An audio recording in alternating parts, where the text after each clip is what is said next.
Quiero hablar con Carlos Ruiz Miguel, que es director del Centro de Estudios sobre el Sáhara Occidental y además acaba de escribir un libro sobre el Frente Polisario titulado El Frente Polisario. Y se sienta hoy conmigo en los micrófonos de Herrera en COPE. Carlos, ¿por qué, si puedes hacer un vistazo general, que sé que es difícil, el Sáhara Occidental es ahora una de las piezas claves en el tablero de la geopolítica mundial? Buenos días. Pues muy buenos días. Lo primero, muchas gracias por invitarme a hablar. ¿Por qué es importante? Bueno, pues es importante por varias razones. Por motivos económicos, en primer lugar, porque el Sáhara Occidental es uno de los principales productores de fosfato, que es la materia prima de los fertilizantes, y por tanto, ahora que se habla de crisis de alimentos, la importancia geoeconómica estratégica de los fosfatos es muy grande. Marruecos también produce fosfatos, Argelia también los va a producir, pero el hecho es que los fosfatos del Sáhara Occidental son muy fáciles, su explotación tiene un coste muy escaso porque están a ras de suelo, están en superficie, no hay que hacer una inversión. Bueno, la inversión la hizo España, de hecho, y todavía se lucra de ella Marruecos, y lo dicho es que económicamente, insisto, tiene una importancia muy grande, aparte por supuesto de la pesca, económicamente en el sentido de los alimentos. Pero además, y desde un punto de vista ya político, el hecho es que el Sáhara Occidental es la pieza que determina, o digamos es una de las puntos, o el principal punto de fricción entre Marruecos y Argelia. Argelia, aunque en España se olvide, es vecino de España también. Se habla del vecino del sur, pero es que tenemos dos vecinos en el sur. No hay un vecino del sur, hay dos. Y Argelia, cosa que en España se desconoce, es el país más extenso de África. Es el país más grande de todo el continente africano y tiene, lógicamente, ambiciones políticas continentales.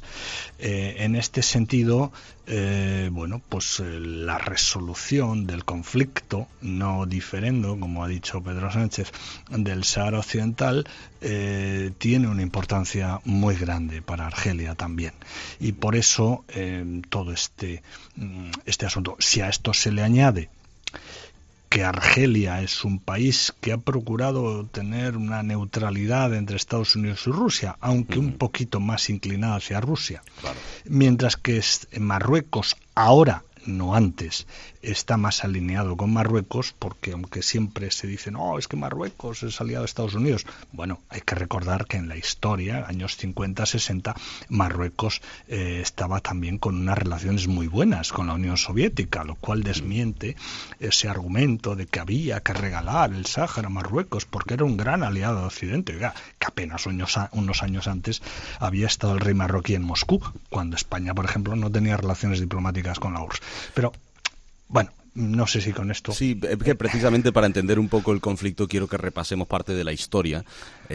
Para hablar del origen del Sáhara Occidental podríamos remontarnos al siglo III y yo creo que a este ritmo ocupamos hasta el partidazo que empieza a las 11:30 de la noche. Sí. Así que, si te parece, arrancamos con la historia del conflicto en 1956 con el final del protectorado español sobre Marruecos. Yo quiero que me hables de los movimientos independentistas de esa época, si puede ser de manera resumida, y la diferencia entre ambos protectorados y qué reacciones hubo en esa época. Bueno, vamos a ver, el protectorado de España en Marruecos nace en 1912, hay un tratado de protectorado y digamos que se ocupa lo que es el Rif, la zona del norte, y una franja del sur que es lo que se llamaba Cabo Jubi, ahora se llama Tarfaya, se llamó Villavens, tuvo varios nombres, ¿no?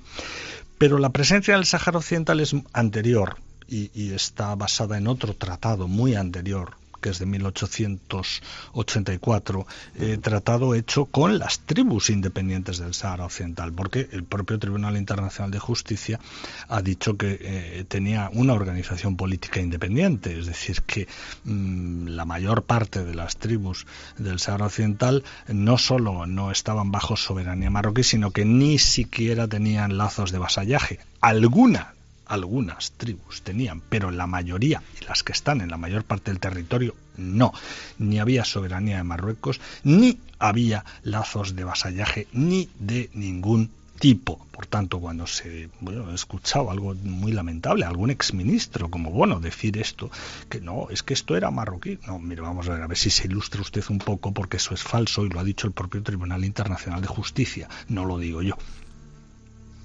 Entonces, estos son dos protectorados totalmente diferentes. Entonces, claro, ¿qué ocurre? Que cuando Marruecos se convierte en un Estado independiente, en 1956, hay una ideología nacionalista, expansionista, que quiere quedarse con toda una serie de territorios que supuestamente habían pertenecido al imperio almorávide, y de ahí pues una guerra contra Argelia en 1963, cuando Mauritania proclama su independencia, no reconoce la independencia de Mauritania porque dice que Mauritania es parte de la integridad territorial marroquí, luego pues reivindica por supuesto el Sahara, Ifni, se atacan la guerra de Ifni y la reivindicación sobre Ceuta y Melilla. Ese es, digamos, el origen de todo este conflicto, que en el fondo pues es la ambición de Marruecos de quedarse con territorios que no son suyos.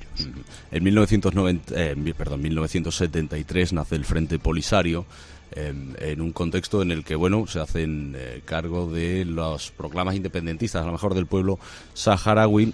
Quiero pasar un poco rápido por la historia porque nos come el tiempo. Y si nos ponemos a hablar ahora del papel que jugaron, por ejemplo, Argelia y Rusia, no damos. Pero en noviembre del 75 tuvo lugar uno de los acontecimientos más relevantes de la historia del conflicto. España transfirió la administración del Sáhara a Marruecos y Mauritania, que de facto abandona el territorio en febrero del 76, si no me equivoco, tras lo cual... 79. Perdón, del 79. Tras lo cual el Frente Polisario proclama la República Árabe Saharaui Democrática y emprendió una guerra llamada de liberación. En el 79 Mauritania se retira, pero Marruecos consigue parte de su objetivo, que fue ir ocupando terreno. ¿Cuál fue la diferencia en la fuerza empleada en aquellas guerras? Bueno, vamos a ser claros. En ese momento nadie apostaba ni un chavo, como dicen por ahí en América, ¿no? Ni un duro, ni un céntimo por el Frente Polisario. Eran dos estados los que se enfrentaban al Frente Polisario, sobre todo Marruecos tenía mejor ejército que Mauritania y el Frente Polisario pues tenía apenas un armamento muy rudimentario, ¿no?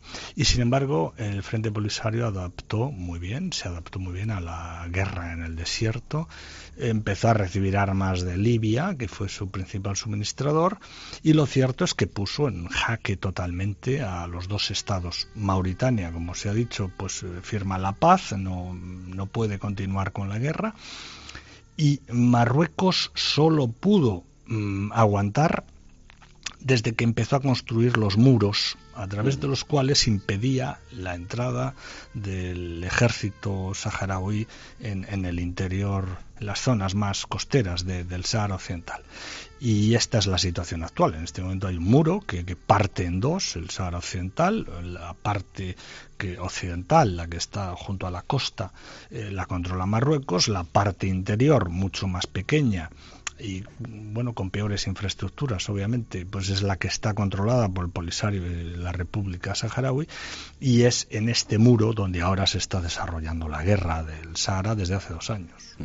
Uno de los grandes problemas a los que se ha enfrentado Occidente con este caso es los problemas que pone Marruecos sobre el censo, ¿no? Es decir, quién puede votar, quién no puede votar en un posible referéndum.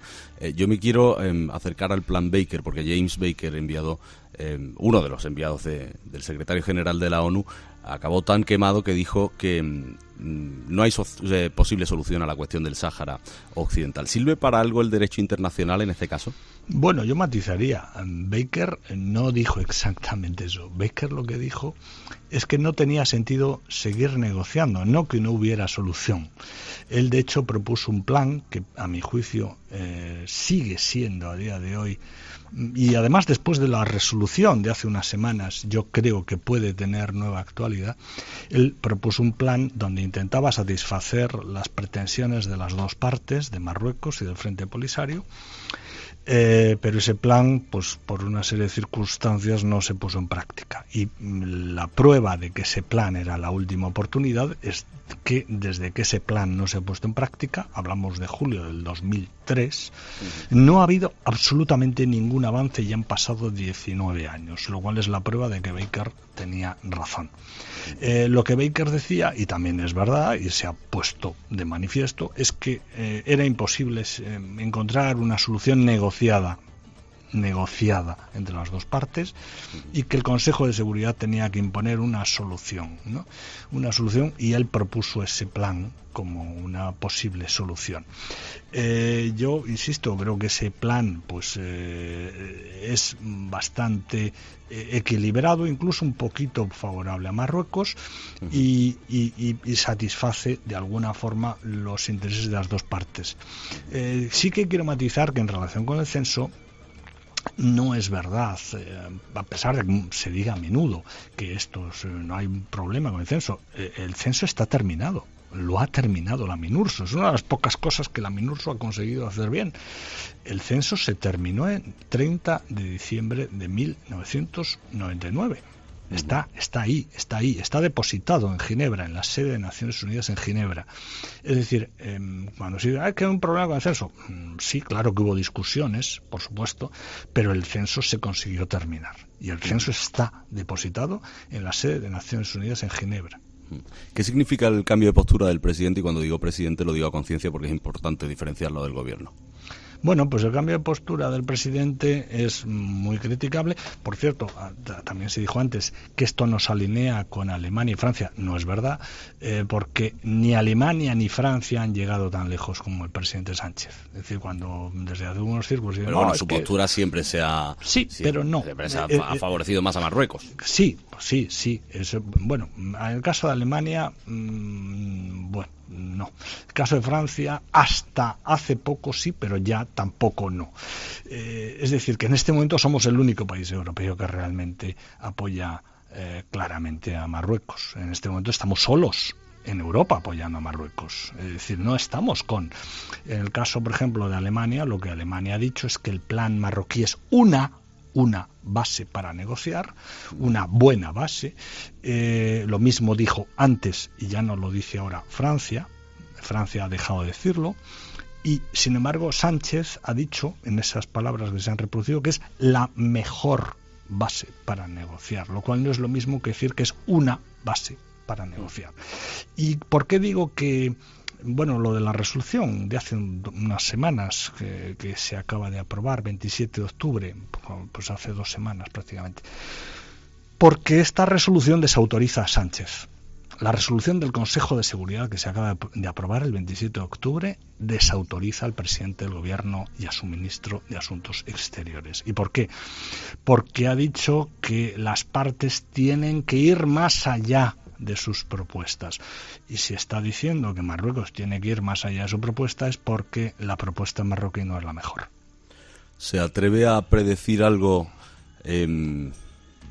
acerca de los acontecimientos que se van a llevar a cabo a partir de esa reunión que se celebrará, que tengo entendido, a principios del próximo año? Pues bueno, lo único que se puede, que los marroquíes van a intentar, ya veremos pues hasta qué punto el presidente del gobierno va a ceder, si es que finalmente se celebra esta reunión, porque también se iba a celebrar a finales de año, ya se está retrasando ahora a comienzos del año que viene. Lo que los marroquíes van a intentar es que España sencillamente reconozca la soberanía marroquí sobre el Sáhara Occidental, lo cual es imposible. ¿Y por qué es imposible? O nos pondría ante un problema diplomático muy serio, no solo por Naciones Unidas, sino porque la Unión Europea, el Tribunal de Justicia de la Unión Europea, ha dicho que eso no es marroquí. Y las sentencias del Tribunal de Justicia de la Unión Europea son vinculantes también para Pedro Sánchez. Carlos Ruiz Miguel, director del Centro de Estudios sobre el Sáhara Occidental, que además acaba de escribir, insisto, el Frente Polisario, acaba de estar con nosotros en los micrófonos de Herrera en COPE tratando un tema que no es sencillo, que tiene muchísimos actores y que todavía tiene mucho por recorrer. Carlos, te agradezco mucho que hayas estado con nosotros. No, gracias a la COPE y a usted por darme la oportunidad de intervenir aquí. Es un honor. Muchas gracias.